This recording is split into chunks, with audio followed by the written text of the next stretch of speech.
A father, with his 6-year-old daughter in the car, suddenly suffered from diabetic shock and lost control of his vehicle. Instead of assessing the medical emergency and calling for paramedics, the officer responded with a firearm, a taser, and broke the victim's arm. To make matters worse, upon realizing they had messed up, the officers on the scene scrambled to twist the law, charging the father with kidnapping, all to cover up their own abuse of power. Today, we're looking at one of the most egregious cases of police brutality and false arrest in Sebastopol, California. We're going to break down exactly how this officer trampled on the Constitution and why millions of taxpayer dollars are being flushed down the drain to clean up this gross incompetence.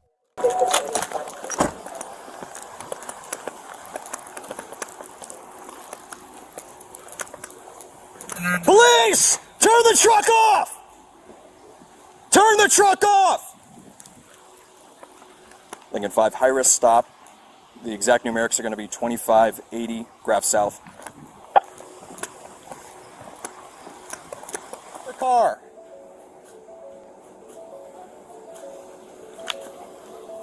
Step out of the car right now. Step out. Step out. Look at me. Step out. Step out. Go down to your stomach. Down to your stomach right now. Down to your stomach. Down to your stomach. Go down to your stomach right now or I will tase you. Go down to your stomach right now. Lincoln 5, taser deployed. Stay on the ground. Stay down. Stay down. Get on your stomach. Roll over on your stomach right now. Roll over. Get on your stomach! I will keep tasing you! Stay on your stomach! Do not move! Arm out! Arm out! Anything to drink today at all? No. Okay. I don't drink. You don't drink at all? No, sir. Okay. I do jiu-jitsu. I train over at Terrell's. I got a brown belt. Would you be alright to doing a preliminary alcohol breath test later on today? Anytime. Okay. Right now, anytime. How do you feel right now? I feel better now that she gave me some sugar. I Okay. feel my brain's working. But when you first put me in the car, I didn't know what. I had no clue what was going on. Gotcha. Okay. Yeah, man. Alright, your first name's Jeff, right? Yes, sir. Alright, Jeff, hang tight. I'll roll this window down, so if you need anybody, just holler. Alright? Thank you.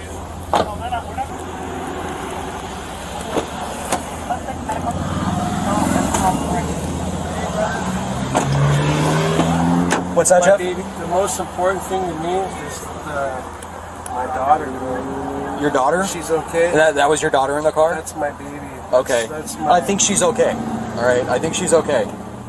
She went to the hospital in an ambulance, but from everything I saw, I think she's going to be okay. So what are we at? Where are we at here over here? I don't think this is a deuce. I think it's a diabetic issue. I think it's a diabetic issue. Yeah. From what I talked to Mom, Okay. she said he's type 1 diabetic, and there is a court-ordered custody arrangement. He's not supposed to have her right now.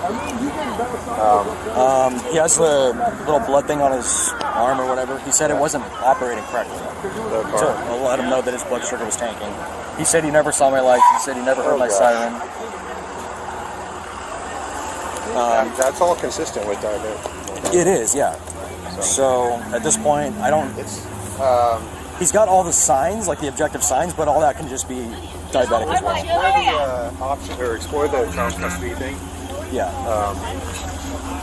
Find out, run a 26 on him, and then I'll provide her the mom's information and see if we can find that court order. Okay. And see if it says that he's not supposed to have it. There's a arrest for that. Yeah. But the thing is, we're going to have to sit with him. Now, nobody has told him he's under arrest yet. Has he been Mirandized? He's been Mirandized, and you're going to answer my question. Okay. Did you ask him any of the FST stuff? No. Okay. Sam, so be advised, the review unit can come in a little early. They'll be around. Hey, ladies, do you know who this is? The man was okay. The only thing was asked if he had anything to drink today, and he said no. Yeah. Okay. That's the only FST question. So, are you hearing what?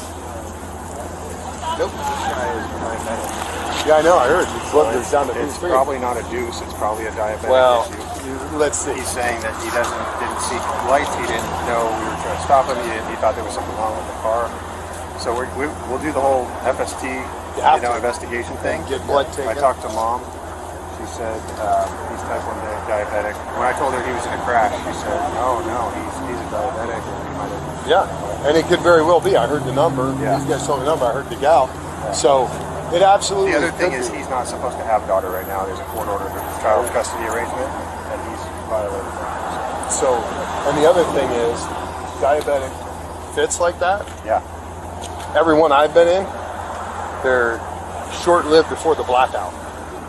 Which when you said he was unresponsive when you pulled him over, you weren't getting anything from So that could have happened. But the travel from downtown to here, the highest rate of about 30 miles an hour, most of it between 20 and 30. That's an awful long time. Because the diabetic episode can be induced because of the alcohol you ingested too. So you did the Miranda thing. Find out about the. Is he coherent? Oh yeah. You're able to talk to him. And the dad in me hopes it's diabetic.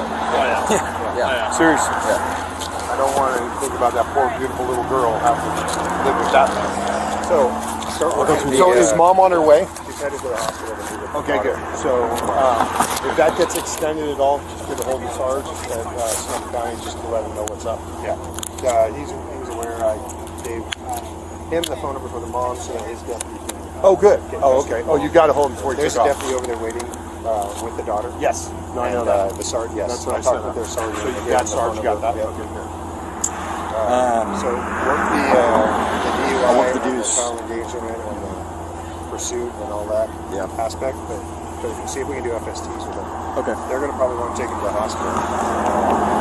No, they released okay him with us. releasing him? Yeah, Okay. but I figured we were going to take him anyways. He won't be able to go to jail until he's medically cleared. Yeah. So if it goes that route, we'll take him to jail. When Officer Forrest Whitehall approached the crashed truck, he immediately drew his firearm. Under standard protocol, police are required to assess the situation. Is this a fleeing suspect or a medical emergency? Callahan exited the vehicle with his hands raised, unarmed, non-threatening, and clearly displaying signs of medical distress. But Whitehall completely bypassed this assessment.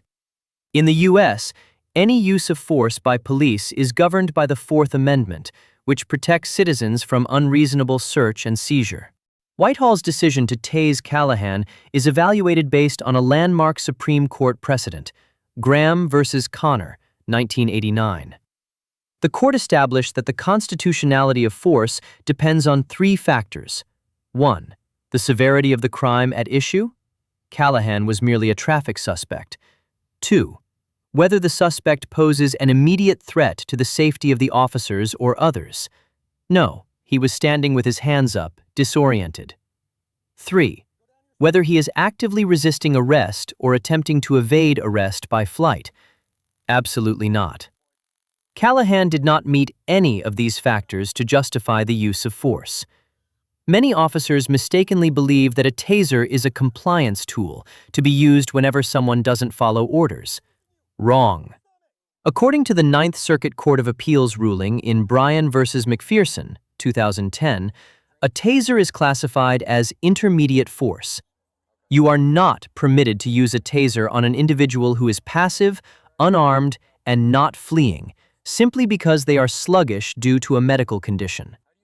The most infuriating moment came when paramedics confirmed that Callahan was suffering from severe hypoglycemia and his blood alcohol level was 0.000%. The officers on the scene knew they had messed up.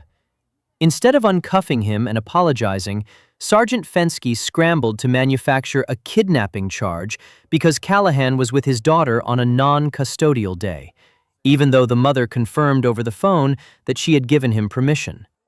This is the textbook definition of false arrest. They threw an innocent man in jail for 5 hours with a broken arm just to justify a wrongful arrest. When Callahan filed a civil rights lawsuit under 42 U.S.C. Section 1983, these officers couldn't hide behind the shield of qualified immunity. Why? Because the right not to be tased while standing passively is clearly established law in the U.S. As a result, the city of Sebastopol didn't dare take this to trial. They knew they'd get crushed by a jury. They were forced to settle for $1.95 million. But remember, this money didn't come out of Officer Whitehall's pocket. It came from your tax dollars. Nearly $2 million for a broken arm and the psychological trauma of a 6-year-old child. Financial justice was served, but the systemic outrage remains. Officer Whitehall wasn't fired. He simply resigned and moved to another department in Petaluma. This is the wandering officer phenomenon, a deeply troubling issue in American law enforcement. If you found this breakdown useful, hit the like button, subscribe, and share this video to help raise legal awareness in our community. Thanks for watching, and I'll see you in the next video.